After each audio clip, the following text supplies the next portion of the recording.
Happy Wednesday! It is day one of Freedom Fund. To have a weekly check-in with some special guests. And so today, for our first Instagram Live of Freedom Fund, we have a special guest with us. Are you there? There we go. Yay! Yeah, hi everyone. We got this. We got this. Yes, I do we this all got the time. this. Oh, so this is Jessica Pittman, the founder and previous executive director of the Central Valley Justice Coalition. Jessica is with us Hey. today. Hey, Jess. Hi. Hey, Krista. Hey, Project Stealth, Madeira, and everyone else who I'm sure in the thousands will be watching this very soon. Thousands, yes, I'm Yeah, confident. They're all totally. coming. Yes. Oh, so I'm just going to give a little info about why we're here and what we're doing over the next 6 weeks. We have, for the last 9 years, been so blessed by a company called True Organic Products that has given us a matching grant for 9 years. And we have used that to challenge others to be generous, just as they have been. So this year, they have offered to double each donation up to $25,000. And that's starting today. Today is day one. So today, anyone can go to our website, justiceco.org/freedomfund, or right at the top, there's a Freedom Fund button. You'll see things in our social media. If you have followed us, you should have gotten already some emails and things. And you can go and donate. And starting today, every dollar will be matched by True Organic. We're trying to raise $50,000. And we have done this for a long time. Jessica started it.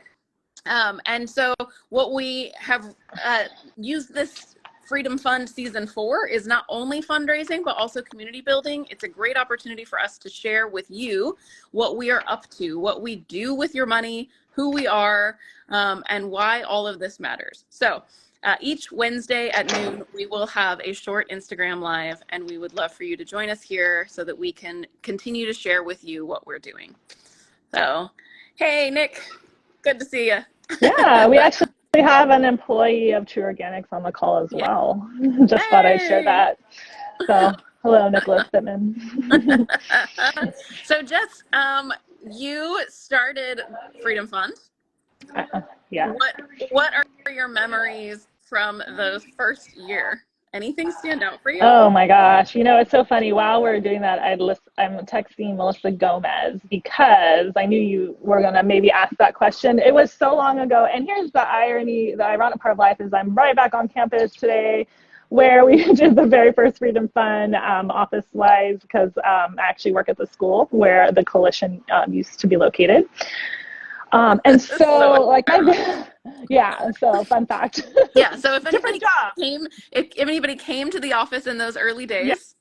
days, yeah, like you're in the exact same spot. It's a full circle of strange, weird universe stuff. But it is, in this moment, entirely appropriate that I be here. Yes. So, yeah, totally different job that I'm doing now, but I'm on the campus where the coalition started, not currently working here, but in other words, the coalition is, you know, in a new space too, of course. But for me, like the very first thing that pops into my head is just, you know, our first Freedom Fund, our grand goal was whopping $5,000, which doesn't sound like much, but when you're a startup and you're just figuring everything out for the first time, it's like, oh my gosh, $5,000. Like we really had barely started fundraising. We were like 3 or 4 months in. We didn't have our own nonprofit status because we were still under the nonprofit umbrella of the church.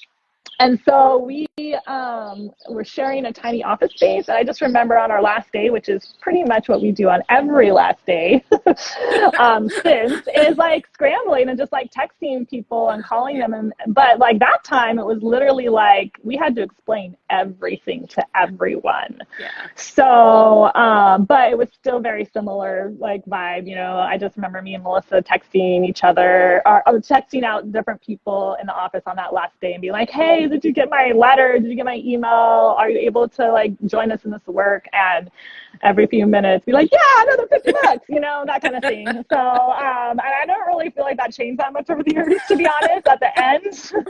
Maybe it was a little more virtually, but that's like the main memory that comes to mind, because that first one, you never forget kind of the adrenaline of like, oh, we got to make this goal. And to be fair, like this is our very first one where we ever done a matching grant either. I personally had not done a matching grant before. And so it was like, oh my gosh, like I hope we make our goal this first year, like was super important. And we did, we like, exceeded it. But nothing like that first year to be like, let's start strong and make our goal. And so, yeah. Yes, that's right. Yeah.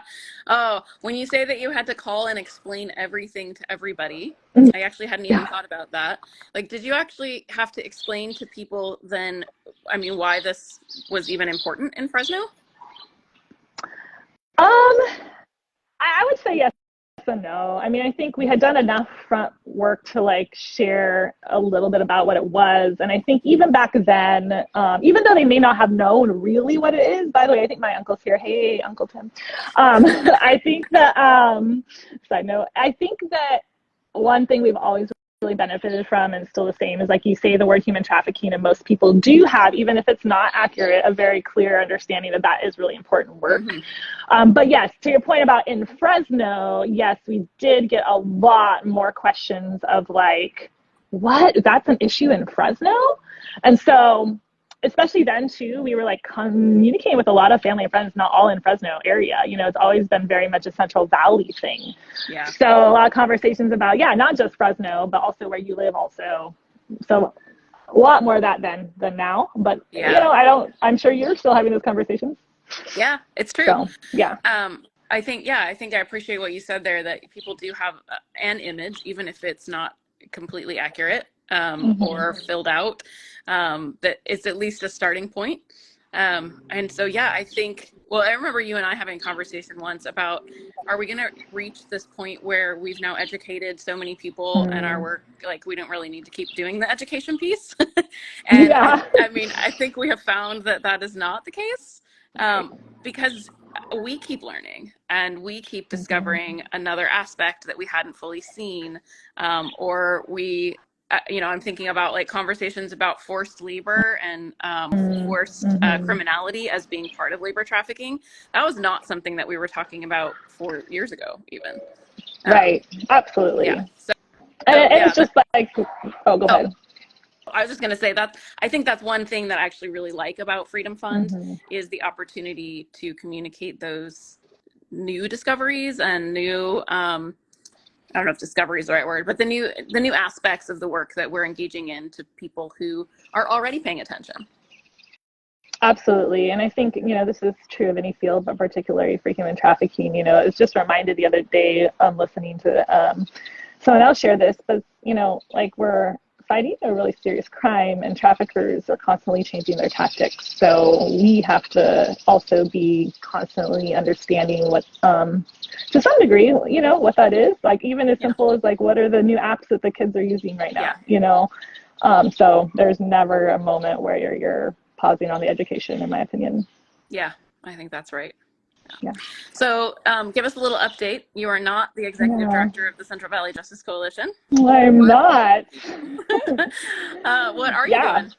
Yeah, so I currently am the community schools coordinator for Aspen Public Schools, and I've been doing this since October.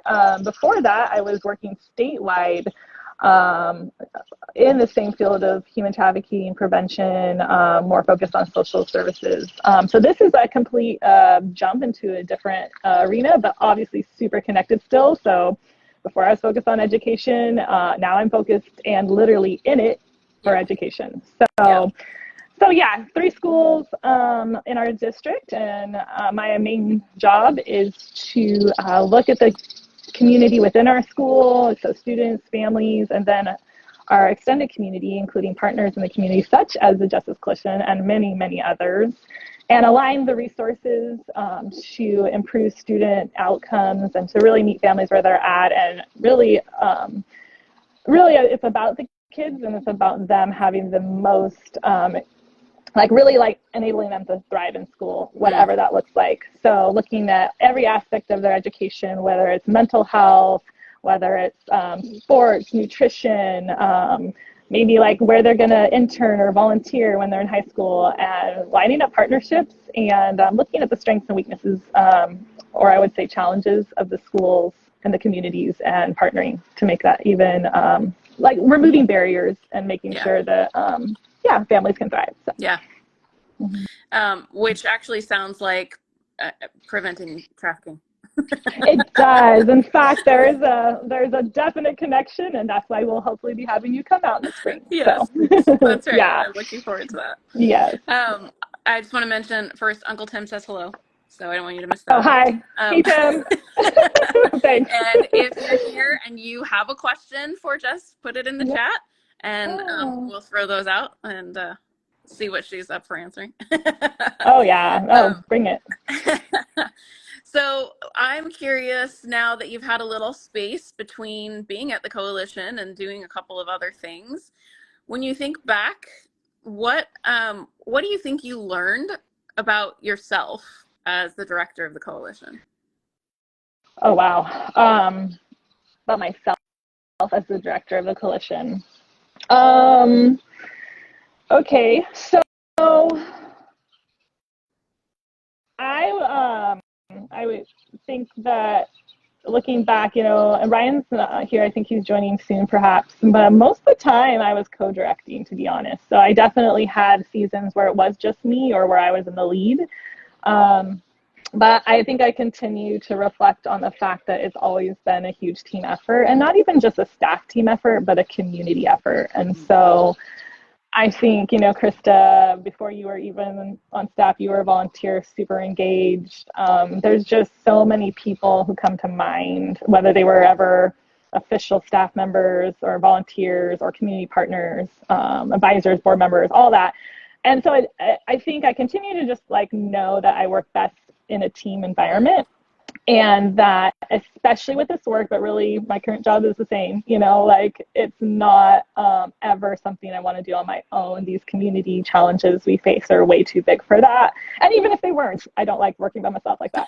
So, but I will just be honest, in my current job, I did have a huge staff team, but my role switched a little. So now I just have a lot of awesome volunteers and some board members engaged. And, it's the same dynamic of okay, we're starting something from the ground up. So that would be the other thing I think I have not necessarily learned, already knew, but just a reminder of how much I love to be a part of kind of bringing partners and people into spaces where we can all have a shared vision and do some new things that will hopefully bring about the life that we want for everyone who lives in Fresno and in the Central Valley, and I think I just continue to remember my own privilege and want to kind of use whatever I can to work alongside every single other person who also has their own areas of both privilege and barriers, and just, hey, what can we do? What can we do together? Whether that's a really tangible thing, we're going to teach a really practical class or start a community garden, or it's really a little harder to explain. We're going to go prevent human trafficking, through some really complex programming, that kind of thing. So I think that's great, and I think that is a foundation that you and Melissa and all of those who were praying with you at the beginning, and Ryan, I think that's been woven into the fabric of the Justice Coalition from the beginning. Is that none of it is based on one individual. And I think, we still are so fortunate to have so many wonderful volunteers and prayer partners and churches. There are so many people who invest in our work with their time and their expertise and their finances. And we really only do this because of all those people that often don't show up on the Instagram. Right. Absolutely. Yeah. Oh, well, let's try one more time and see if our last friend can join us. Yeah. Go for it. While I'm inviting him. Oh, were you going to say something? Oh, no, go ahead. well, yeah, what I was going to say is the other similarity to what I'm doing now that I think the coalition has already been really amazing at is filling in the gaps in the community. And so that's what I'm doing in my job now. That's what we were doing and have been, and you're still doing, is like, where are there spaces that no one's really, like, there's a gap, there's a missing Yeah. piece that needs to be filled. So that was just my last thought on that. Yeah. Yeah, and that's great. What are you, when you think back at your time, and I mean, I say that like it's all in the past, but you're still very much part of the Yeah. coalition. So Thank you. In the past, my past life. No. that's right. What are you proud of about the coalition? You mentioned partners, and Mm-hmm. so I think that's a big piece of it. Yeah. I mean, I think honestly I could talk about that for a really long time, but like, as far as so thankfully, I mean, there's not to say, I mean, there's plenty of things, like whether it was my leadership or as an entity for growth, but um, I think, I already kind of mentioned the partnership piece, but I will just say I do think we have partnered well, and that's actually really, really hard. And so I think that that has been a strength of ours. Mhm. I hope we haven't always gotten it right. But partnership is actually one of the trickiest things, I think, sometimes to community work. And I think most people would say that. But so yeah, the partnership piece, I feel like we've had really genuine, strong partnerships from the beginning. And when you want something that like doesn't exist, you kind of have to like lay a lot of groundwork, and build those relationships out. And so I just think a strength of all has been not just the partnerships, but the relationships we've had. So across the board, and I would include that with survivors and thrivers as well. And again, all transparency, like, we have not always gotten that right. I know we've had many talks, Krista, about our learning curve in that area, Yeah. and just being transparent. Like, I don't have lived experience with trafficking, and so continually learning and listening to those who have, and partnering and saying like, hey, you have lived experience. What can I learn from you? I don't. Like, here's where I have some experience. What can I share and give? And so I do think hopefully having that mindset has also made it more of a coalition than just an organization, so that any person can like bring their experience to the table, right? So maybe Yeah. that would be the last thing on that, is like, I have always wanted, and I think we've had a culture of, like we already said, like, it's a coalition, it's not just an Yeah. organization. So we want to use the gifts and talents and skills and networks of the people in the community, and to keep it before the community. I think that also goes into Freedom Fund. So I am very proud of like some of the ways that the community has really invested in our finances. I think our finances have been transparent and authentic and open from the beginning. I think that is 100, like 1,000. I can't, like, beyond important that like maybe organizationally the most important thing is that we're open with how we use our money, because you all are giving it, right? Yeah. So I've always felt really strongly about that. We started with nothing, and we're only here at the end of the day financially, but also through like the prayers, the time, and the, like I said, the money and resources everyone shares. So being authentic and transparent about how we use that is crucial. Yeah. I think that's great. And so anybody watching this, you can go on our website, and on the donate page, there is a thing that says view our finances, and you can click Mm-hmm. that button and you can see our budgets from, I think they go all the way back to 2014. Yes. And yeah, and so you can see where your money goes.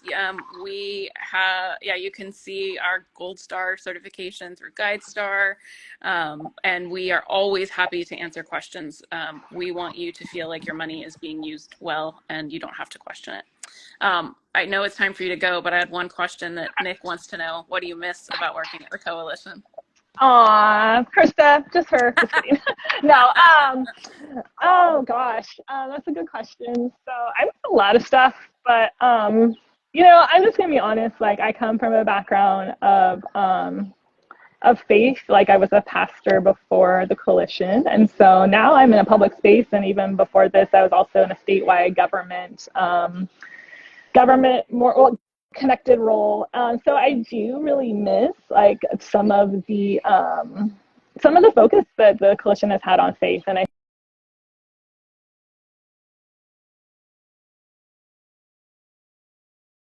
part of who we have been from the beginning. And so I miss some of the focuses on spirituality and how that's really connected to trafficking, but any type of work we do. So I miss that.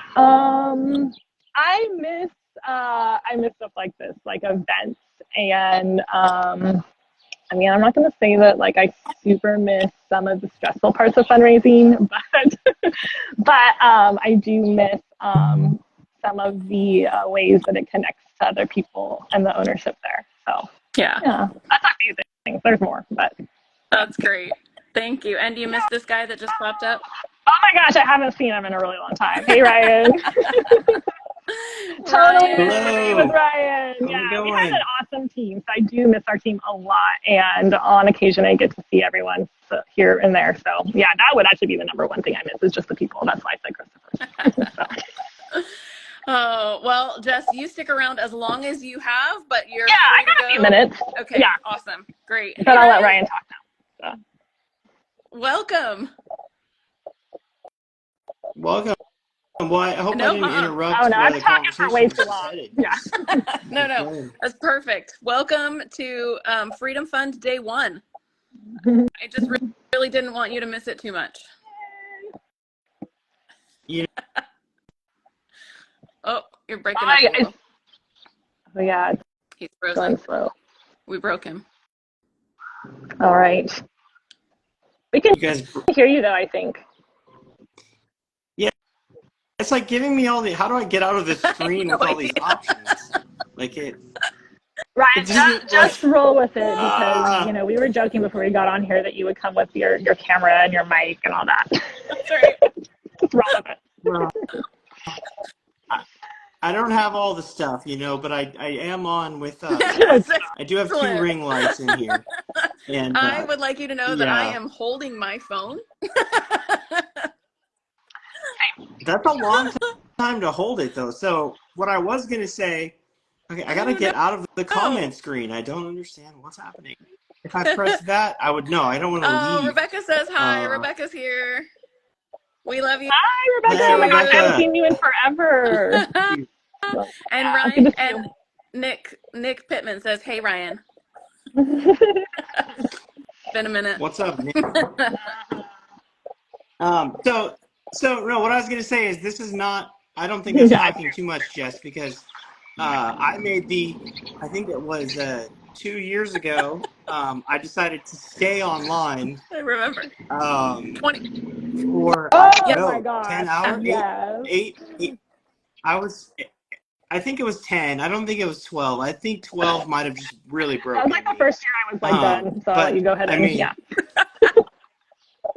There's so many, I have no idea what I said. I just stayed on there. And then later on, people told me, I think it was probably Krista, this is her child. She said, you were giving people up to the minute updates. And so like there was no chance of us making the goal early because people knew exactly how far we had to go. And usually we would kind of get a rush of people, you know, donating, and then they'd have to wait to find out. But in real time, people could just check in, and it wasn't like they were there with me. They would just pop in for a minute or two and see how it was going.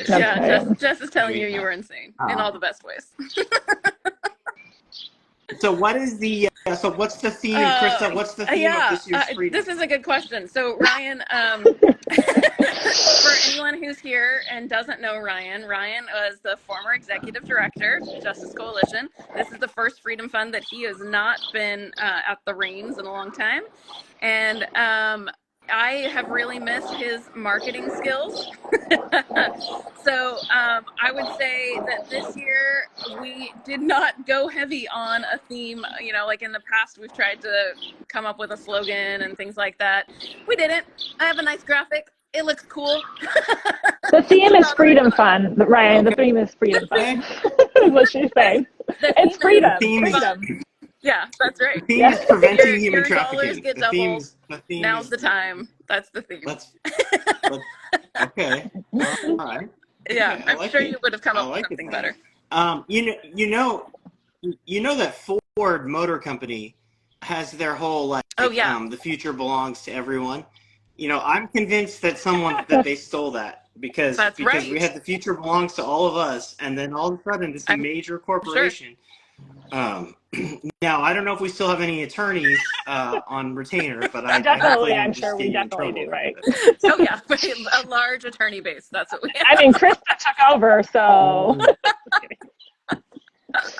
Krista, she Oh really yeah, is yeah, an right. attorney My secret herself. life. No one knows this, Yeah, but she exactly. secretly passed the bar. Oh, Janice is here now too. Hi, Janice. So, well, hey, Uh, Janice, thanks for joining us. So, Krista, I mean, why don't you tell me what's been going on? Because it seems like every day, whether it's because we've texted or we've been on a call or communicated, or because I'm following you on social media, it seems like you are out there in the community multiple times. Like every single day, you're doing something. You're teaching a class. You're facilitating a roundtable discussion. You are. So, what are some of the highlights from this year so far, from 2023? And it seems like you've really mm. ramped up the engagement in Mm. terms of getting out in the community and educating people Oh, about thanks. preventing human Yeah, it trafficking. has been a really busy year. And I mean, the biggest changes this year are our staff. So we were able to hire 2 youth advocates this year. So we have Tiffany and Luis who have joined our team. Tiffany was part-time at the beginning and has been able to go full-time. So that's been exciting. Jess, you talked about the kind of loneliness of things. And for me at the beginning, everybody left. I was there and it felt a little lonely. So having Yeah. Tiffany join has been just really a gift. I love working with her. I love learning from her, and she does such a great job with the kids. So that's been wonderful. So I would say, and then Luis joined our team just a little over a month ago. He's part-time. He is, it's good to have a guy back on the team again. And Represent. Yeah. You don't know Oh, how I many like times know, I I tried know, to like get my every I guys day. on know, the Okay, I team. got this I guy. know. Okay, so speaking of which, though, the other guys that have been really great to have around are the ones that are on our outreach team. The Forge is what they're called, but they do our monthly cyber patrols. So that's been another thing that has started in the last year. We can't give too much information on social media, but we are doing some outreach specifically to buyers of sex in our community. We are attempting to engage with them in a way that is life-giving and not shaming, that educates and doesn't criminalize, so that we can help them choose differently. So that has been a really unique experience, and I'm incredibly grateful for the men who in Fresno and Madera have committed their time for the last year to make that happen. So Hunter, I don't think is on here at the moment, but he has been key in leading that. So that's been another really new thing. So and then, yeah, our education has continued. Last week we were at Tenaya Middle School, and then invited to speak at Rotary Club, thanks to Arian. And yeah, just continue to respond to lots of requests from partners and community organizations. We have lots of online classes still going. So it has for sure been a very busy year. I don't have the numbers in front of me. I should have done that. But I think we're right around 1,600 that we've educated this year. And we've taken, well, it was 18 before this weekend. And then Tiffany did another class. So over 20 kids that have done a group class with us, and then 12 kids that have gotten one-on-one advocacy and support. So, yeah. That's great. I do have a question from both of you. Well, hopefully everything's okay in the background there, Jessica. It's like somebody Oh, was like so Ryan, screaming, you like missed there's. it. Does this look remotely familiar, Ryan? Oh yes, you're back Yeah. right where it all. Isn't Jessica's that back It great? all right where it all started like started. I don't know how many videos I've filmed on these little benches right here. So first Instagram live though. I mean that's something I guess. But yeah, no, everything's fine. But school's in session, so yeah. Screaming children, it's So like not Aspen, unusual at all. yeah. So Yeah. I'm just getting used to having my kids out at so Oh, because I'm Oh yeah. work from home wow, 4 days really? a week. So yeah, Nice. I'm in my home office right now here in El Dorado Hills.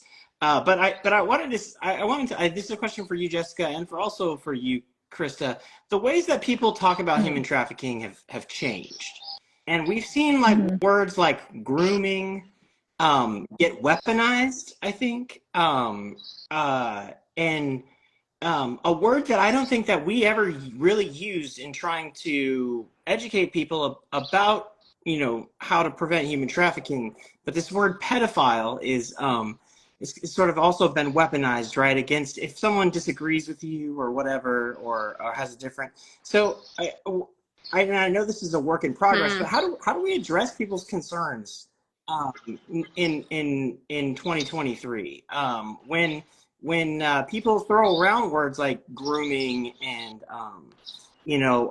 exploitation and um, yeah, I mean, gaslighting, like all these words have entered our cultural Yeah. lexicon, whereas we used to really use gaslighting. This is like a term when you're performing a criminal act against someone. You're right. You're like or at least a very deeply Mm-hmm. psychologically damaging act. And now it's like somebody says something that you don't Hmm. like on Facebook, and that's Yeah. gaslighting. So like You normalizing know, that. Yeah.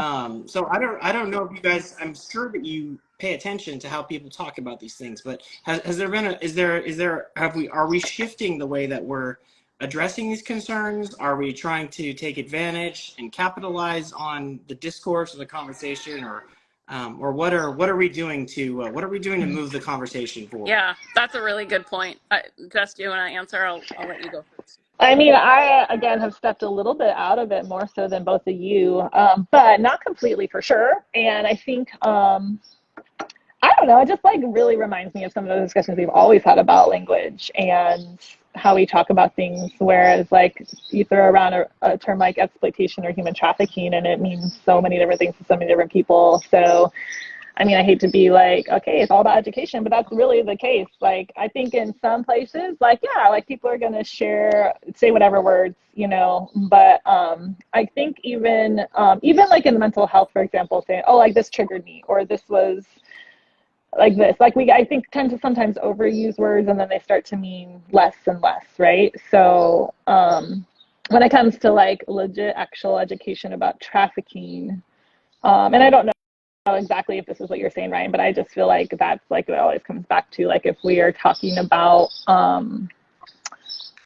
that, then continuing to say like, well, like, the word like when someone responds this way or when that happens, like, yeah, that's like harmful, but let's make sure we kind of understand some like working definitions of what we're really talking about, so we do have the same vocabulary, because if we don't have the same vocabulary, we can't get anywhere with actual like prevention and progress sometimes. So that's my initial thought on that. Yeah, yeah. I think this is not really a new problem. It's just new words, Yeah, right? Like exactly. we've always wrestled with this. We would do a training about I don't know. I can't even think of a specific example now, but I'm even thinking of how we use the word human trafficking, Mm-hmm. but at one point there was modern day slavery. We don't really Yes. use that term anymore. And in fact, more and more, I'm even using the word exploitation instead of trafficking, because I Yeah. think a lot of times people imagine trafficking as, the big overseas bust in the brothel, and they're not picturing social media. Yeah, or Yeah. a shipping container full of people is like kind of Yeah, again what that's people tend to think right. of when they think Brandy of human jumped in here trafficking. too. Education is crucial. People often don't realize the power of words as well as how they can be used in a way that's harmful. And I think I totally agree with you, Brandy. That is absolutely right. And one thing that we continue to try really hard to do as the coalition is to paint a picture that is accurate and moves people to action without trying to play to their emotions in a way that promotes fear, anxiety. Uh, we don't have to guilt anybody in to participating, right? This issue is already tragic, and we can share and we can, yeah, debunk myths, and actually having real, true information is what's going to shift things, not stoking the fires of fear that are too prevalent in our society. Yeah. No, I think that's really well said, Krista. I definitely think there's like if we kind of look at the work that I'm so proud of being a part of at the Justice Coalition is that it's kind of like it's a marathon and not a sprint. And there have been some times when some people have come along and it seems like they're just sprinting past us, raising way more money, like, on the news more, or, getting a lot of attention. But what I appreciate about what we've done at the Justice Coalition is that we're still here. We're still educating people. We're still sticking to our principles. I almost said sticking to our guns, but you're a Mennonite, and so I'm not Yeah. say that. Nonviolence is the But we violence is not the answer. No, it isn't. But it's when I think about, we said hi to our friend Rebecca earlier on here. I think about people's stories. They the stories of survivors and the stories of not just survivors, but people who also have gotten involved in the work and how it's changed their lives as well. So these stories are really powerful. They're not the noisiest always, though, right? So we want people to listen, but we don't, want to, to get to. Although without my marketing there, maybe I was try the occasional attention grabbing, attention grabbing scheme. Not that I'm above that, but because I want people to hear the message, right? But it is just so concerning to hear a word like grooming, which is, I think, a really helpful word in talking about people being, prepared for future exploitation, and then to hear that, like, oh, such and such company is grooming children with their advertising, or this new law that's going through the legislature is grooming by the state or whatever. People just don't understand what they're talking about. And and then they're taking that and using like an emotionally loaded term, just for other purposes. So I do think it's hard to prevent. I do think in some ways it's harder to prevent human trafficking in 2023 than it was in 2018. My gosh, yes. I can't even imagine because I've stepped away. But yeah, I mean, I feel like it just progressively got harder, right, Ryan? Like I think the more you learn, and the more you learn the complexities also, and it just gets more challenging in some ways to have the wider lens, but also a narrow focus on all the things we always have been talking about. But the culture shifts and the COVID. And also, if we Right. Well, and I think if we want to be like Jesus, then we have to take a people first perspective, right? And there are a number of times when I reflect on my work at the Justice Coalition and the the things that we try to do. There's a number of times when actually encountering a person really shifted my theories, my theories, and my even my plans and my strategies came into a full they ran right into real people, and then I had to sometimes abandon those strategies and plans and ideas because being confronted with a real person and what they need and how to help them really forced me to reevaluate some things and think differently about stuff as well. And I think that that's a deeply unpopular thing to do for Krista as the leader of the Justice Coalition now, for you to be like, hey, sometimes I reevaluate our direction and sometimes I might have got it wrong, and I'm gonna that's just people. You just don't hear people say that, right? They in our culture, double down, you always double down. You never relent. I think that's right. And that's something that I appreciate about you, Ryan. And also, I think it is something that we've done regularly at the coalition, is say, oh, time to do this differently. Now we recognize. And so, I appreciate that reflection. That's good. And it's a good reminder. And I think we've been really fortunate too, because we've had really good supporters that allow us to do that. The fear of, now that I get to be on this side of the desk, raising the money to do the work and trying to communicate to donors. And then there is often this concern that, oh, if I have to come back to donors and tell them that I asked you to help support this movement or this activity or this outreach, and it actually bombed. And now we're gonna, we recognize that that wasn't helpful and we have to do it differently. It's humbling, right? And it can be hard to come back and tell people, well, we'd actually like you to continue supporting us, but I can't guarantee that this one's going to be right either. Yeah, it's such a fine line of like, you want to take the risk and start new things, but also give it the chance and give the strategy. It's always balancing those things, I think, and not abandoning something too quickly, but still being okay to say, yeah, we're done here. Yeah, that's right. And I think it takes courage to let go of something. It does. Yeah, it does. I mean, there was times when, as the leader, I felt like I was worried that that we had a lot of enthusiasm and passion in the office for a lot of different causes, like that beyond even just human trafficking and exploitation. I mean, they're related, right? So it's a matrix of things and factors and so many things.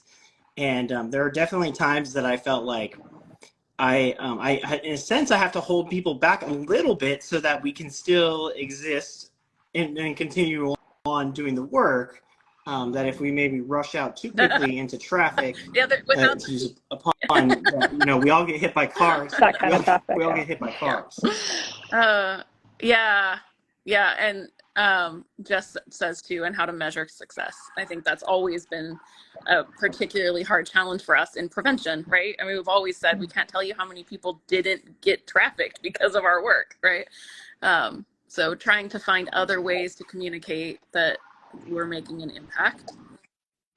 Well, I have to give Jessica credit for this, because I don't think that I, by nature, am the most like data-driven person. Like, just, you know what I mean? Like, I think that we had a good partnership, Jess, in that you were like, we gotta like have the numbers to justify this stuff, and I was like, we have to tell the stories to like make people care. And I think that was like, I think that you really pushed us into. We didn't even know what to count and how to count it, but we started counting. And thank God that we did, because I mean, that's like just 10 years of work. And it's interesting how data becomes more valuable. Like, if you wait too long to start capturing the data, then like you'll never even have it. And then as we can look back on a decade's worth of numbers, and trying to be sure to measure our effectiveness as best we possibly can, like that's something that I'm really proud of, and I think. Yeah, well, thanks. So it was definitely a team effort, but yeah, I do feel like I even give Melissa credit for that. It's just like we were just on the ground. Like, when you start something from the ground up with whoever you have, you don't initially think of that. But I'm so glad we did and had some wise people telling us to do that, because I think about, I feel like I used to say this, but numbers tell a story. So it's like you can take those 30 people who went to that class, and then over time, the numbers tell even more of the story over time, right? Yeah, that's right. Yeah. Well, we need to log off here pretty soon, but I've got to get going. Yeah, you got to go. Thank you, Jess, for being with us. I really appreciate it. It was good to see you both, and whoever else jumped on. Thank you. But yeah, I love connecting anytime. So I'll let you close this out, but I'll see everyone later. Okay, thanks so much, Jess. It's fun to be together, even if far away. See you later. I know. All right, talk to you later. Bye. All right. Ryan, before you go, tell us what you're doing. People ask me this all the time. Do you still talk to Ryan? Like, yeah, I talk to him all the time. So tell us where you're at. Yeah, I know. I think people want there to be some kind of dark. Okay, want there to be some sort of drama? No, there's no drama whatsoever. Well, what I'm doing is probably like, I think it's funny because it's probably the least likely thing that people would expect me to do. But therefore, being who I am, is probably like the most likely thing that I would choose to do. So now I work for the California Department of Tax and Fee Administration as an information officer. So I handle requests from media for stories, and write press releases, dabble in some marketing and social media stuff. Just the other, I was just on a bus, taking photos of people giving blood, donating blood, because we had a blood drive the other day.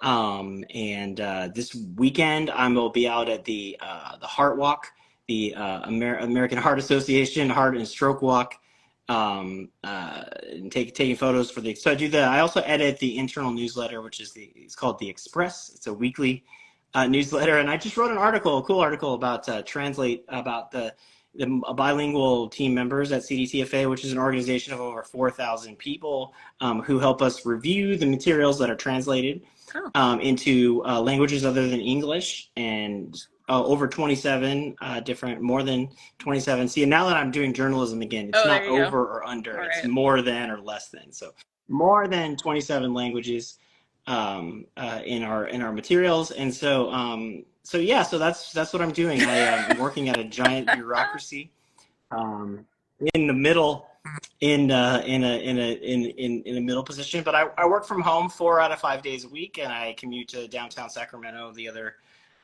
day. And also I'm involved in doing some various ministry stuff. I'm leading a young adults Bible study, which we do tonight. We're going through the book of Acts, using Scott McKnight's commentary on Acts. That Scott, though, man, I gotta talk to him sometime, because he tries to stir up trouble a little bit with his questions. He's like, "What does your church's mission statement have to do with what's in this book, Acts?" He's like, "Would your church put this on a T-shirt?" Yeah, he is a bit of a troublemaker. But it's good, yeah. And for those that don't know, my wife is a teaching pastor up at a church in Placerville, so that was why we relocated. And so now we're in the Sacramento area, and living in a place where we really love it. So, and cool there today. You have a sweatshirt on, so. Yeah, you know what? It was still below 70 in here earlier. So just from having the windows open, and people, I used to just wave them off when Sacramento is so much cooler than Fresno. Okay. So here's what I learned, Krista. In July and August, it's 5 degrees cooler. But in May, parts of June and September, it's like 10, that makes a difference. 15 degrees cooler. So the other day when it was 98 there in Fresno, it was nice. Maybe 80. I could go for that. I did. I went to Portland. I just got back, but wearing a sweatshirt there's something so nice about it after summer, right? Yeah, I mean, it's probably right now it's probably 73 in my house. I should probably take the sweatshirt off, but I was already wearing it, so all right. Well, thank you. Thank you for being here today, carving time your lunch break. I'm really grateful. Yeah. And thank you. It's great. Thanks for inviting me. So I'm just going to take a moment to tell people that today is day 1, and you can go online, justiceco.org/freedom fund. You can check out our new website, and you can donate there. You'll be able to donate through Instagram by the end of the day, and you can come in person tomorrow and give us your donation at City Center. Because one of the things that we have been able to do is join with City Without Orphans and Breaking the Chains and others to open a space called The Landing at City Center. And this place is cool. I was just there today. It's just beautiful, for one. It is so nicely designed. It is in a really unique location where there's going to be lots of people. In fact, today it was packed because they just opened the first fruits market where people can come and shop and receive food with dignity. And so it's going to be a really unique space. And our goal there is to have a space that youth can come and utilize. They can meet with folks like Tiffany and Luis and see their youth advocate. They can take classes. So they've already started some classes there. We have 2 classrooms that we're still working to furnish. The Breaking the Chains has 2 emergency apartments in the back. And we will be a part of the work that's happening there. So those who are wondering, our office is not moving. We are keeping our main office downtown, but our youth advocates will have a regular presence there, and we'll be able to do some classes. So all that to say, come see it because it's really cool. And tomorrow night we have a special preview night. So you can come and make your Freedom Fund donation in person at the Landing at City Center between 6 and 8 p.m. It's like open house style. You get a little tour, and come check out what we're doing. We'd really love for you to be there. So I wish you were in town, Ryan, because it would be really fun to have you there. Sounds great. Yeah, I haven't got to see. I haven't. Yeah, So next please. time I'm in town, I'll have to come and see it because I only saw it when Yeah. it was just in its You would be very shocked. early stages. It looks really great. So Awesome. Awesome. Well, I hope everybody goes back and watches this. I think it'll be available Yep. on the feed, right? For the Justice Coalition. And so thank you, thanks so Ryan. much for having me, Yep, Krista. I hope so. Hopefully we can Say do hi it to the again gang. soon. All right. I will. Take care. Absolutely. Okay, bye, everybody. Okay, talk to you later. I'll say see you.